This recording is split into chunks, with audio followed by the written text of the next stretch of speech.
And he's going to talk about user profiles, web communities, user modeling, some of the things we are very much interested in. So, thank you. So good afternoon. Actually, the name of the university is Goethe. I'm not German, but Goethe is a big thing in Germany because he is a famous poet and writer in the back a few years ago. Before I start the presentation, I'd like to give you maybe a very brief background information of who I am so that you get like a perspective of the reason why I started to do this work. As a background, I have more than 20 years of computer science background in databases. I spent a lot of research, in particular on object databases, back in the 80s, 90s. Object database actually did not really make it in the market, but we did a lot of research on that area. In the meanwhile, I also had for 10 years a company where I was co-owning the company, and we did actually some business in conferences and trade shows. We come this year in the States. I was often in Boston, back in Europe. But the reason why I'm mentioning it because we had a lot of websites that we've been designing and using it for e-commerce, like selling conferences or trade shows. So I became very exposed to using websites for a business reason. And when I closed down the company a few years ago, then I wanted to do something different than simply continuing doing research in database. And I have a small group of researchers in Frankfurt. We are 6 altogether. And we wanted to do something on using web technology for helping owners of websites, whatever the reason why you have a website. And we came up with this project called Gugubarra 2.0, which is an attempt to create tools for building and managing a profile of web users. Well, the name is actually something funny. It's a bird in Australia. And the idea is to create tools helping the owner of a website to understand better the interest of their user.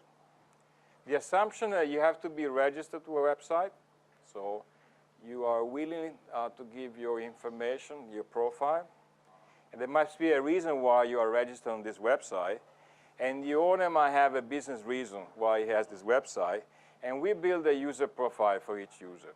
If you have no profile, then the work we do is not of interest because we are not able to then track your interest. So what is the goal? The goal is to give the owner of a website a tool that you can customize it with parameters to understand better the supposed interest of a user on a website. That could be also useful for qualifying better the members of the community.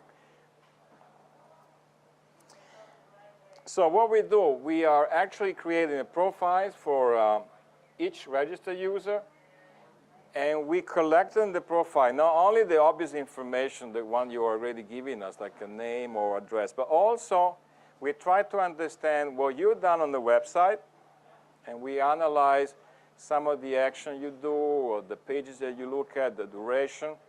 But at the same time, and this would be like traditional clickstream, but we also ask the user for a feedback.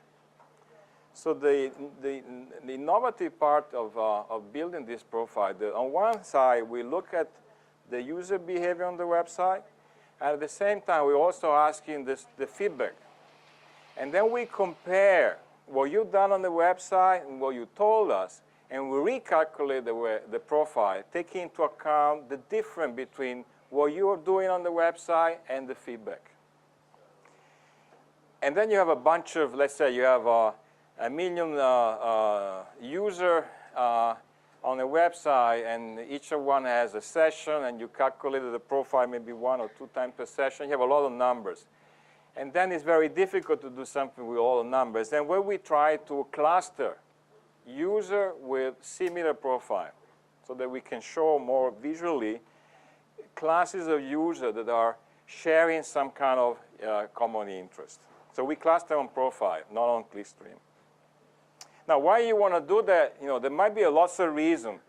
And I didn't want to cast on a particular reason. So you have a website, you're the owner, why you have a website, and what are your business goals or social goals, you know, and that's perfectly fine.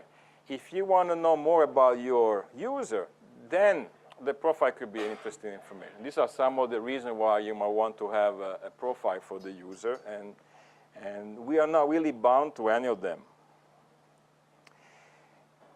I just want to go a little bit off from the website because I got actually a couple of interesting ideas by going to places that have nothing to do with the website. In particular, if I go to a supermarket, everybody goes to a supermarket nowadays.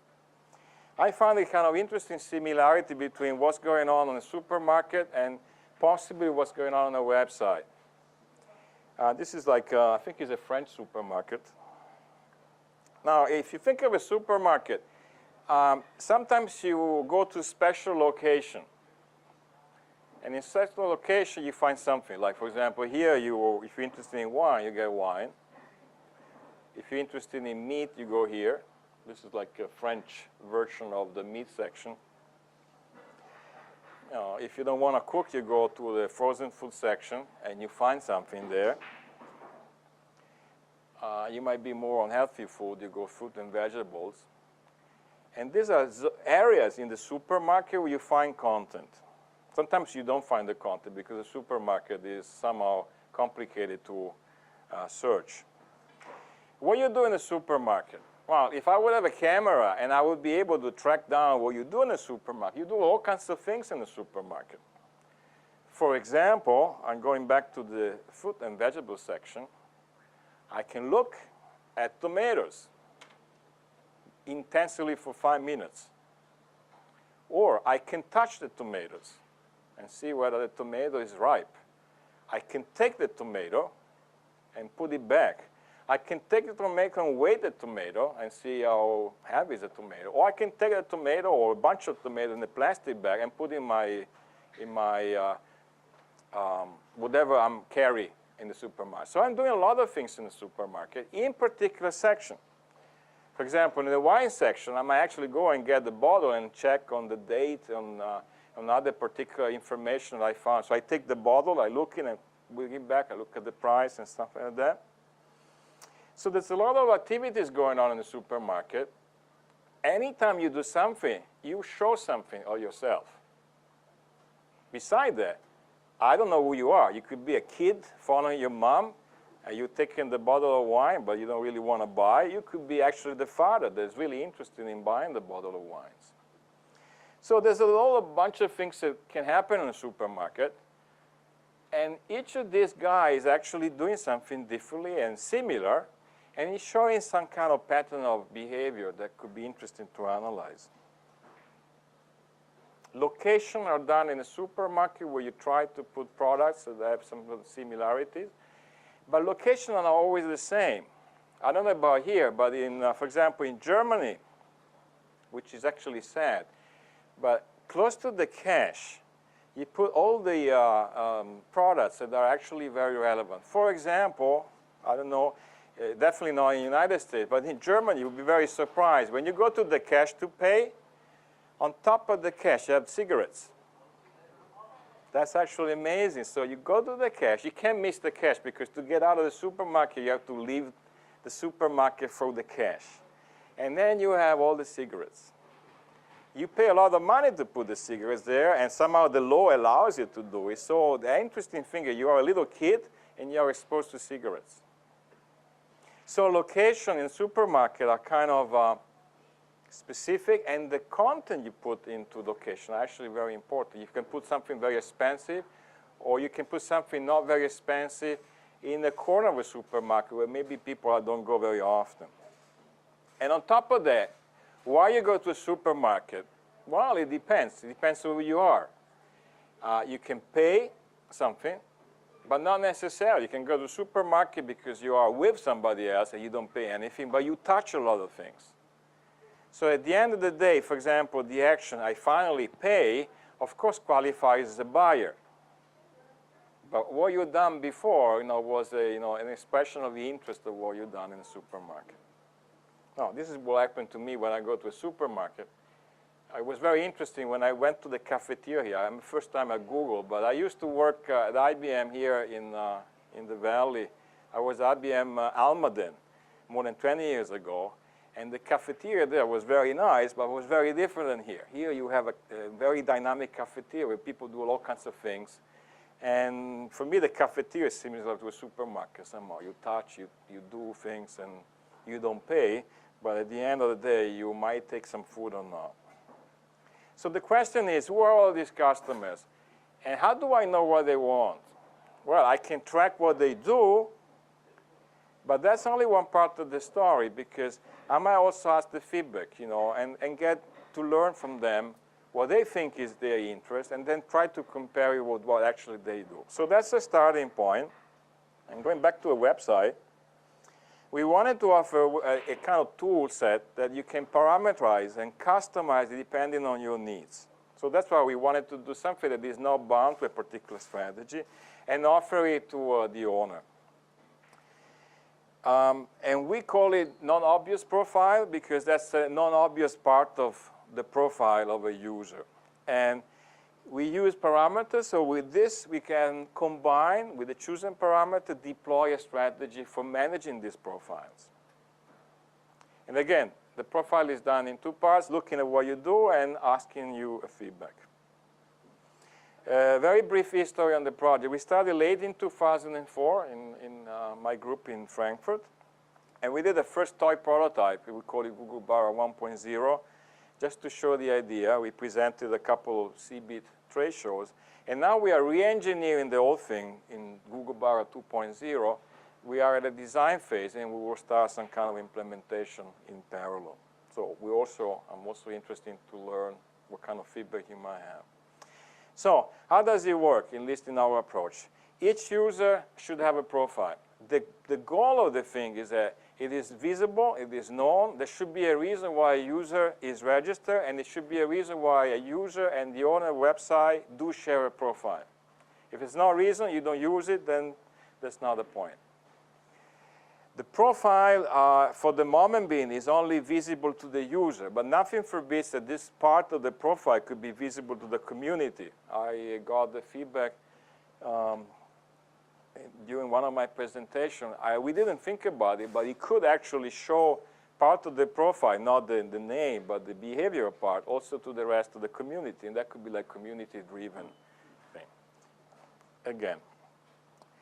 So, and the idea is try to understand the interest. That's assuming you're a user. So the thing is, I'm the owner of the website. I define the topics that are related to my website. In our approach, for the moment, it is a static list. The pages can be dynamically created, there's no problem. But I should be able to list the topics related to the website. So for example, I can have a website with has to do with products, people, support, news in different parts. And the user profile is calculated dynamically every time you do something on the page and when you give a feedback, whether it is automatically triggered by an action or because you want to do it explicitly. And then we try to cluster similar profile. Why you want to cluster? Because then you can actually show trends. For example, 5% of the community has an increased interest in a particular topic, whereby 10% has a decreased interest in 2 or 3 topics over time, and something like that. It could be useful also to analyze the behavior of a community when you introduce a new service. Before introducing a new service, you try to analyze the behavioral pattern of people. So where do we get the data? We extract the behavior from the log files generated by the web server, but then we combine it with the feedback which is given by the user. So to be more specific here, if you look at the website, a bunch of pages, and each page has some content that you have actually created, you know what is the content, and you know about the specific of the content. And not all the pages are the same. For example, you can have an area up there where you don't really put anything significant, and the real important information maybe is in this part of the website, or vice versa. You can perform action. You can download something. You can fill a form. You can pay, or you can simply click on a link and something like that.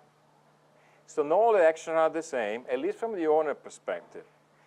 So here is the point. We take, that's the first toy prototype. I'll give you a very brief introduction to the first prototype, and then I'll go further on the new prototype. In the first implementation, we were very naive. We started saying, well, I have a bunch of pages, and I define a number of topics related to this page. And for each topic, the owner gives a weight. And the weight is just a number between 0 and 1, 0 no interest, and 1 very interesting, from the owner perspective, not from the user perspective. So in other words, I can have a bunch of pages, for example, on Java. But in one particular page is maybe the introductory information, so it's not very heavy. So I put a very low mark, whereby if you click from there in another page where maybe there's coding or something much more involved, I would put a higher weight. Because for me, whoever spent time on that page is for me more relevant, for me as an owner. I will then infer that if you spend time on the second page, you might be an expert in Java, or at least somebody that is more interested in Java. So for me as an owner of a website, when I define a website, yes, I put topic and content on the website, but I know why I have the layout. I might have a teaser that people come and read something, but it's not really the focus of my interest. So I define for each page topics and then a weight. Now, the first prototype was very easy because what we did, we look at each time a user was downloading a page had the list of topics. The list of topics have a weight that was between 1 and 0. And per session, we were basically computing your interest by looking at the duration. So if this is the set of topics on a particular page, then you would multiply by the duration you stay on that page, and then you normalize it by the duration of all pages to get the number between 0 and 1.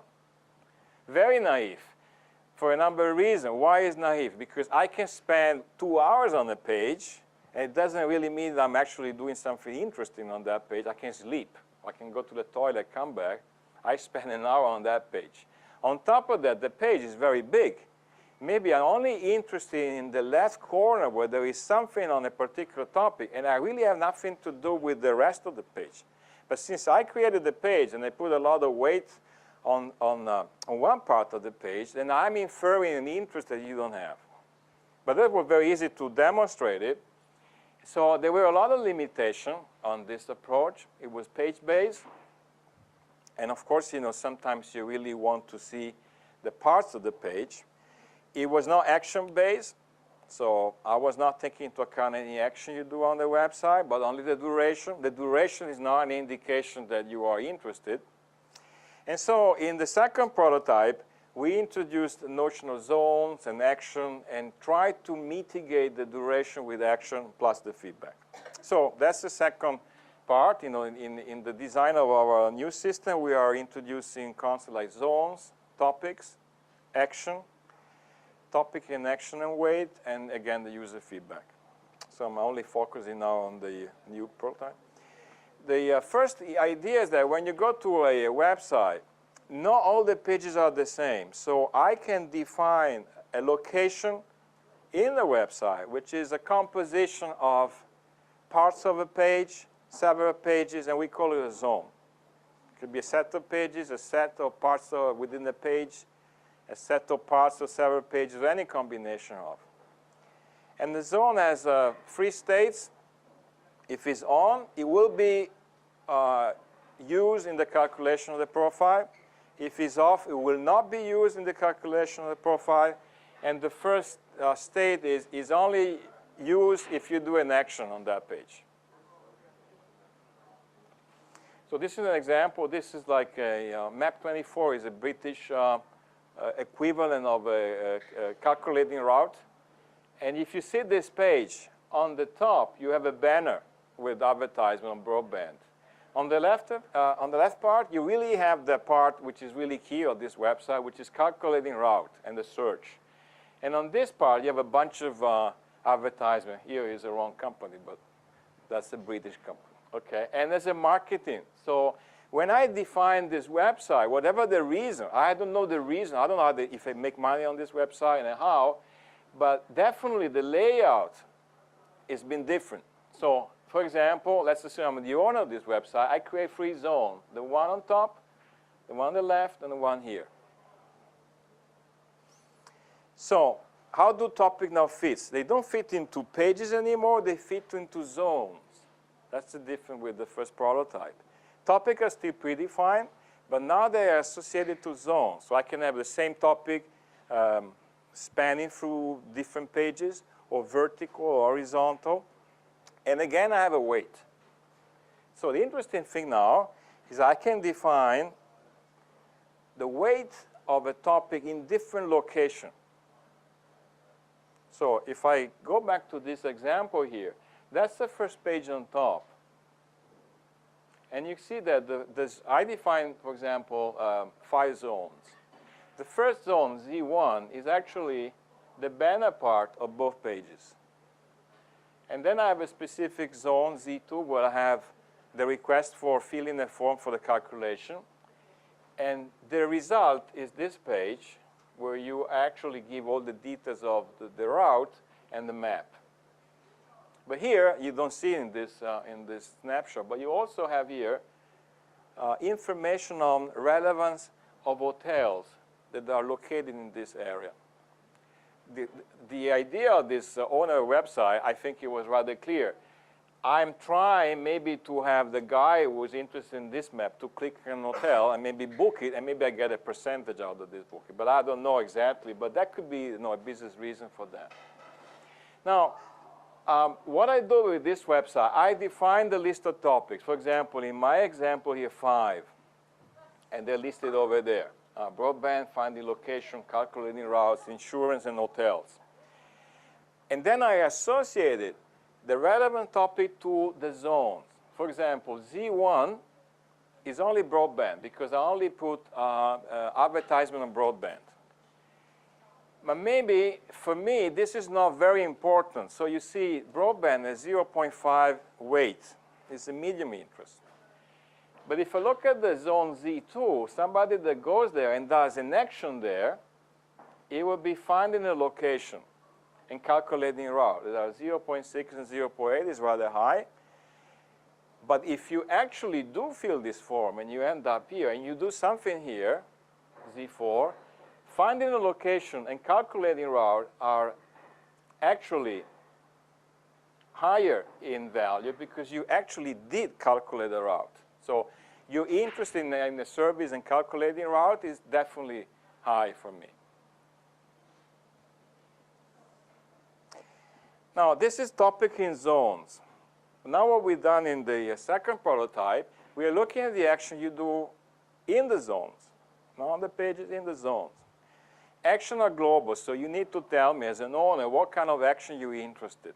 You define a set of actions that are applicable to the website, and you put, again, a weight, which is the indication of how important is this action for the owner of the website. And again, it depends on the reason why you have a website. If the website is actually e-commerce, where buying is a very important action, you will put a very high number. But if you don't sell anything, and for you only, the website is just a community where you want people to come back and be happy, and maybe every time they download the file is a success, you will put a very high weight on that. So again, you have a definition of action. You put the relevance to the owner side, which is a bit surprising, and then you look at what the people do. Here's an example for my, I define 4 actions. A page request, which is always there. Send a value because I fill the form. If I click and go out from the website, it's different if I click and stay. But in this example, the really important action for me is the send value when I calculate the route. And I put the higher value, 3, which means for me is the most important action you can do on my website in that particular zone. And I associate it to zone, so you could actually have an action in another location as a different weight, which is reflected that action are context sensitive. So, and we calculated the profile by looking at the action. I'll show you in a minute. And looking at the action you do in each zone and the duration you spend. At the same time, we are also combining this feedback mechanism so that you can then compare what we think is your interest to what the people say. When I ask for a feedback, the user will be actually asked to either confirm or change the value in the profile. But we don't write over the profile. We compute the difference, and we call it this difference will be used for a so-called derived profile. And you can actually set up your own rules that are like a script. If a difference is high or is small or is an average, you do something with this derived profile. And then you can use this derived profile for recalculating it for the next profile. For example, you can detect people that are consistently telling something completely opposite of what they do, and then have it like a classification or like that. So the feedback is a way to learn and compare what you've done with what you do. And we don't question the feedback. So we just simply take it as an information. But since the feedback obviously has an impact on the profile, we try to mediate it between what you tell me and what you do. And that's the way we do it. So now I'm going a little bit more in detail how we calculate the profile. So for every user, the profile, the part that we calculated by looking at what you do is done in 2 parts. There's an action profile, so what you do in the zone, and the duration profile, so how long you stay on a page. The action profile is on the action on the zone, that could be several pages, whereby the duration profile is on pages. And the page can have several zones in it. Since duration and action are like 2 parts of the story, and which one is more important is not clear, we give a parameter where the owner can actually decide the influence of duration and action in the calculation of the profile. And it's done in this way. If action is that one on the left and duration is here, we multiply by 2 constants so that if I want to have a mix between duration and action in the relevance on the calculation of the profile, I can tune A and B. Of course, if A is 1, there is only the action important, or if B is 1, is only the duration. If both of them are 0.5, is a balance. But I might actually decide that duration is not very relevant for me, and I put maybe 0.8 relevance on action. So every time somebody does an action on my website, this is taking more into account than duration he spends on the website. You can actually change this by analyzing the community and then try to experiment with this number. Now, the action profile works as follows. I do an action on my website. First question is where. So I need to define what is the zone in my website where I did this action. That's a zone Q. I have an action. This action is related to a zone, and it has a weight that I gave. And this is basically this parameter. Then I multiply this value, which is by the sum of all the weights for all occur action in this zone. And in order to normalize it, we calculate the sum of all the zones where an action occurs, and the associate topic list contains the particular topic of interest, divided by the sum of all occur action weights. And it looks like that. And at the end of the day, I get a number between 0 and 1, which is basically telling me the relevance of the importance of the action you've done on the website. At the same time, the duration profile still works on pages. The problem we have is when I download a page, now I have a bunch of zones there, but I cannot really know how much time your eye were on a zone, because there's no way I can do that. I can only say how much time you spend on a page. So I'm back to the calculation of duration per page. And the page is associated to topics, but the topics are now embedded into zones. And the only thing I can do, you'll see there, is to compute the time you spend on the page, look at the weight of the topics, you'll see how we do it, and then normalize it by the total duration I spend in the whole section on the website. And I get something normalized again between 0 and 1. And then I combine them together, if you remember, and this will be the numbers that I have in my profile. So each user has a profile that is a list of topics with numbers between 0 and 1, calculated between action and duration. Problem is that since we introduced zones and the duration is on pages, we were facing the problem that now I have a page downloaded, but I have a bunch of zones. So I had to come up with what are the topics of this page. The topic of the page are the topic of the zones, but the zones are different, at different weights. So we came up with some kind of heuristic here, and I said, well, you can decide with rules which one you want to take. You can say, I scan the entire page, I look at all the zones, and for every time I have the same topic with different value, I take the maximum value. Or I take the minimum, or I take the average. Or I can exclude zones that are not sensitive in my calculation. So I'm trying to reconstruct the idea of a topic list per page, but this time assembled by the zones. Of course, you know, each community behaves differently, so I need to be able, as an owner, to customize my strategy by choosing parameters. And the parameters are the following: setting the topics per content, the weights, defining which actions are relevant in my website and putting a weight, turning the states of the zone on, off, and using a strategy for calculating the weight of the topic within the page out of the zones. And then I create numbers, and I can monitor.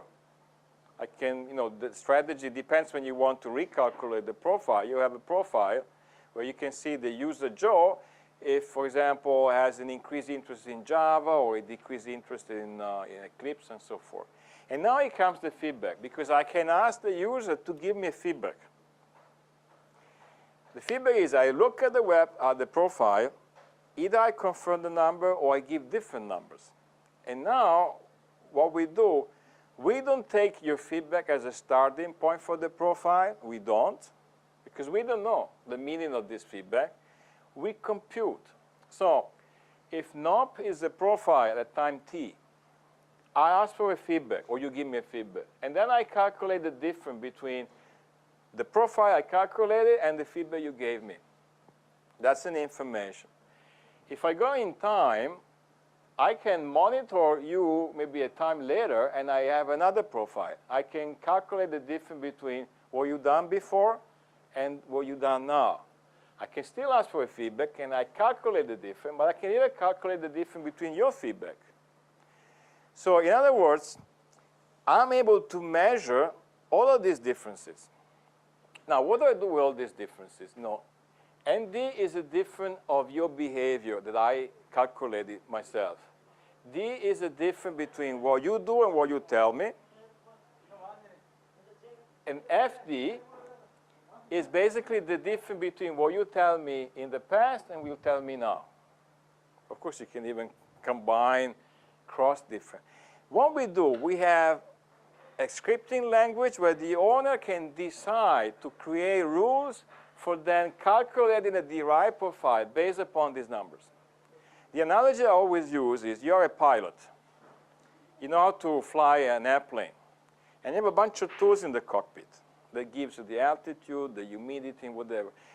The tools don't tell you what to do, but they basically, assuming you don't have an automatic pilot system, the pilot will say, okay, I set the rule. Let's say if the altitude goes down a certain threshold, I will do something. And here the same thing. For example, you could say, well, if somebody is changing mind and he keeps on giving me different feedback, I might classify this guy as a behaviorally inconsistent in the way he tells me. Or on top, by checking what you do, it seems to be unstable. I can then look at the vertical and say, the person is telling me something completely different than what he does. What does it mean? I don't know, but I just monitor that. And it's consistent in time. Then I can just somehow try to turn into a meaning. For example, if the difference between what you tell me and what you do is very high, I can infer, for example, that you're not very happy. Or your reason to be on a website is a different one than what you tell me. No matter what it is, I can monitor that, or I can check it. So that's basically the numbers. Now, the thing is that I have a bunch of numbers at the end, and it's very difficult to do something with numbers because I have, number between 0 and 1, maybe 1 million people, 1 million profile, recalculated in time. And very difficult to understand what's going on unless I look at one particular guy, Joe, and I can spot his profile in time, then it's okay. But if I want to know if Joe is doing something similar to others, the only way is to try to cluster the behavior, what I think is a behavior, by looking at the profile, which is this combination. So it's not a clickstream clustering like a traditional thing. It's a clustering on the profile. So we are clustering now on the profiles that we are combining with the feedback. Clustering, we are not expert on clustering, so we try to see whether we could use something already out there by clustering the profile. We realize that if you use classical clustering algorithms like k-means, they go out of scale as soon as you have 5 topics and more than 10 users. So we try to adapt our own clustering mechanism. We invented one, but we don't claim that this is the best, to try to have a cluster which scales. Because the thing is, what are the factors here? Number of topics and number of visitors.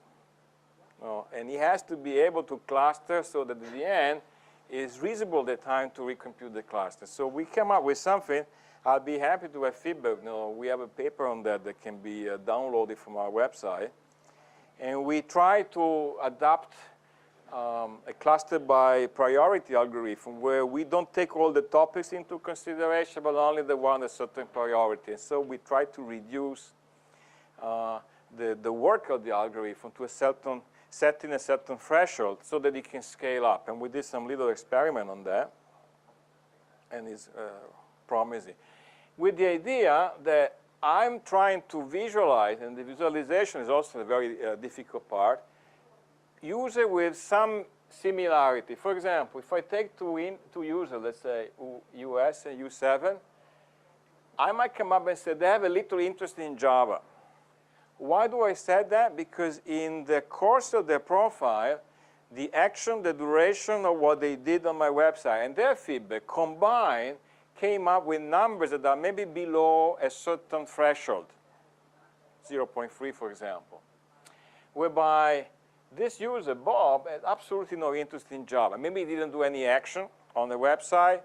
He didn't spend any time or very little time on any page where I started to do Java, so I put them there.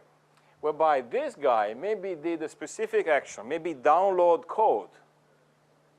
And downloading code, and spending time on that was a very high weighted action, and therefore I put them there. Now, in this case, Alice is on her own, but if 2 people have done similar pattern, then I could cluster them and say, well, if I have a community of, let's say, 7 users, the people that I'm focusing are the ones who have at least some interest in Java. Then I can get these 2 guys and that guy, and I don't want to look at the rest.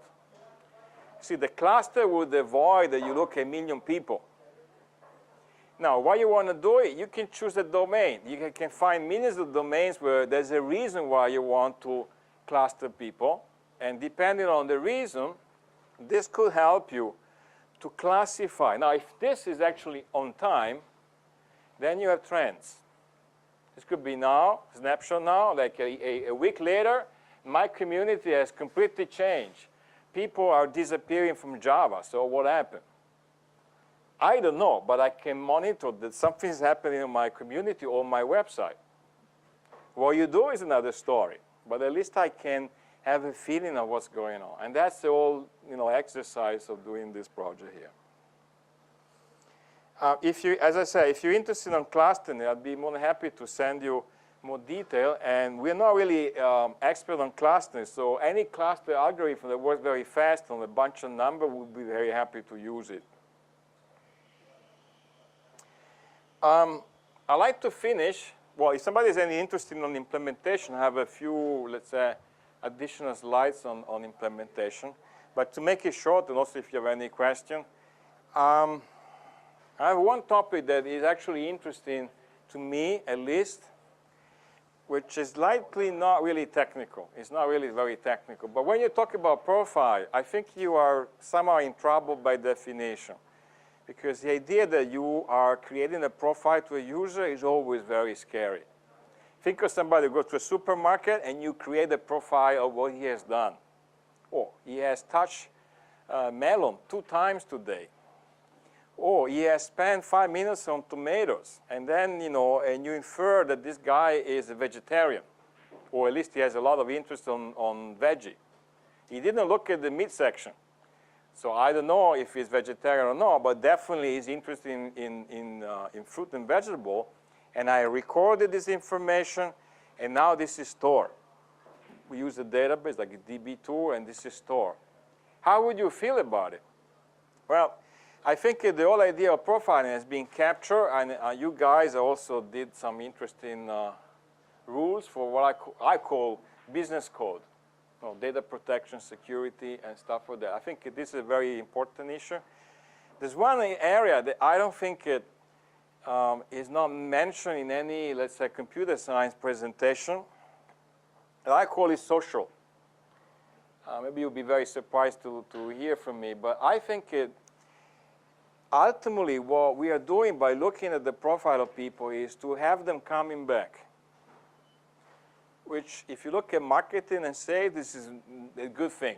I'm really stickiness to my website. I think there's also an issue that we should be aware is to what extent this coming back becomes an addiction. I know it sounds very strange, but it would be good to understand to what extent the technology becomes a platform for addictive behavior. It's not that the platform makes the addiction, but it's actually addicted people that can use it. So that's why I wanted to conclude, not technical, by avoiding the stickness becomes sickness or repeated becomes addictive. I'm actually earlier than expected. I have some more information on implementation, but I'd be happy to take questions, because that's the last slides of the presentation. Yes. Have you done experiments or see how this works out with a real website? What we've done is, in the first implementation, which is this story, we use it on a small community, project-based.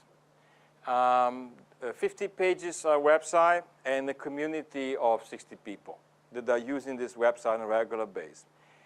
And what we did is we tried to see how to implement the zones. Now, to implement the zones, you have 2 possibilities. Conceptually, you could take a website that is already existing and try to infer from the website the content and define the zones. And that's what we did. We basically look at a website, and you get the page from the web server, and then manually, unfortunately, for the moment being, you try to understand what is the content of the website, define the topic, define the zones. Zones are created in a way that you need to know the last data modification of the page and the ID of each element. And then you create your database of zone and elements in a DB2. That's what we do. It's actually, the good thing about it that you can actually use it on any website because it's not really done by you. In theory, you could actually incorporate it in a content management system with a little bit of extension and then design your website already with the zone. And so the experiments we've done are actually, at the moment, still on a small scale. I mean, the great challenge here also for the clustering, if I have a big portal and I have 1 million users and then each user spends a session, let's say, of minutes and is repeated, what does it mean? And that's basically the things that we are very much interested, because at the end of the day, it's only by doing some intelligent data mining of this number that you can actually come up with something useful, because it would be very unlikely that you look at one particular person, because you want to see.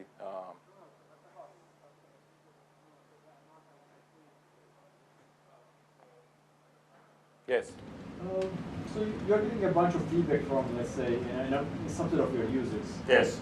Did you ever try to consider the difference between the feedback and the actual profile as an error, and use machine learning approaches to adjust the weights that you assign to topics, to actions, to minimize this error? That's a very good question, because that's what I call scripting rules. In reality, you can even have a logic system that automatically, given certain rules that you program, define the derived profile depending on the differences. For example, let's assume that you denote that there's a more than 50% of the feedback is different, significant from the original one. Then you could do something. Or only 10% of the feedback is different than the other one. Then you do something else. Basically, what you could actually come up with is a rule system. Then depending on your business rules, you could then create the derived profile accordingly. For example, let's assume that I'm not really interested in the people that constantly tell me something completely different than what they do. So 90% of what they tell me is completely different. I'm not interested. I can program it that I basically cluster them in an area which I'm not interested. Maybe I'm very interested in this guy that are very consistent. Let's say 80% of what they tell me is consistent with what they do, and I focus on those guys. Or maybe that's not the case. And so yes, any, let's say, intelligence system that would take this number and do a business rule with that would be good. But I'm only producing numbers. That's basically what I do.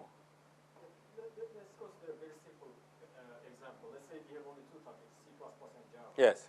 And most of the people tells that C++ weight is lower than what it should have been. Yeah. And that Java weight is higher than what it should have been. Yes. So maybe the weight that they assign, that the site administrator assigned to those topics are not appropriate.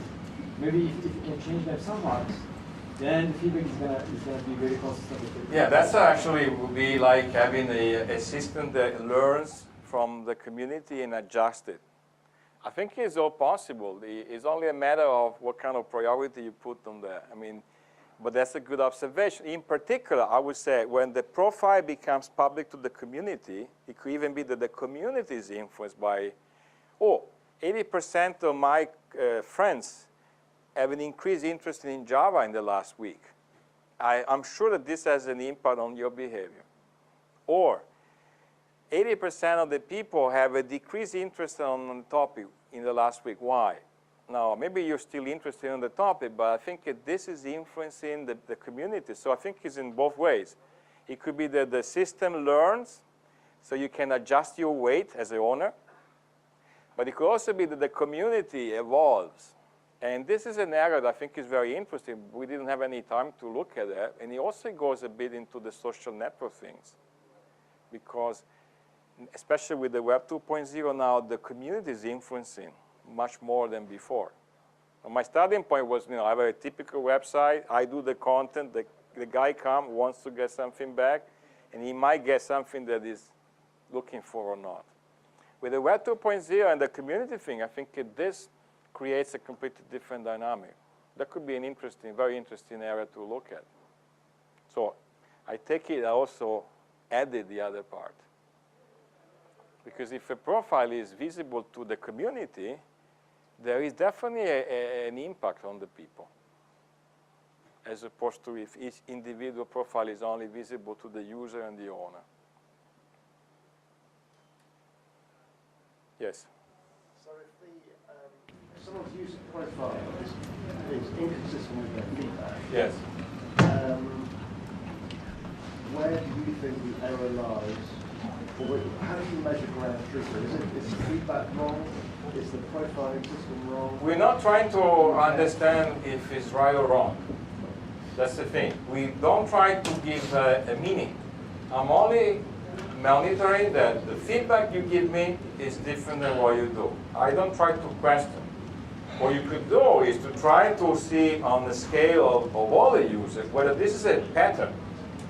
I'm sure that if you see that 80% of your community seems to be telling you something completely different than what they do, there must be something wrong on either your website has another meaning to them, or maybe this community is not the community that you trust. But this is your interpretation. I don't come up with any rules for them, but you can come up with your own rules and say, well, learning, because that's a number that you can do action with the community. But I stop there, because any attempt for me to cast a semantic would be wrong, I believe.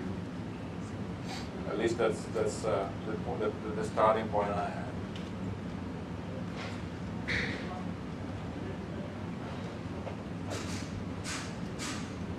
Any more questions or criticism, or if you see anything that also doesn't seem to make sense, please let me know, because I'm very interested. Yeah, I have a question. I guess I wasn't very clear on why you needed the website owner to specify the different ways on the topic. How does that go to what is that used for again? Let's assume that you design a website, and you have a reason for this website. You know. But I'm a user, I don't know necessarily. Is you put content on the website, and you have your reason to structure the website with content and allow me to do certain action on the website for reaching your goals. So is it a way of like measuring which users are more important to you? Yes, correct. I think it somehow is a way to qualify the user in relation to your goals. So if your goal is, for example, that you want as many people as possible to download free material, the more people do that, the more they are close to the kind of user profile you really would like to have. Yes. Buying would be the obvious. Yeah. Any more questions? Well, if not, then thank you very much. And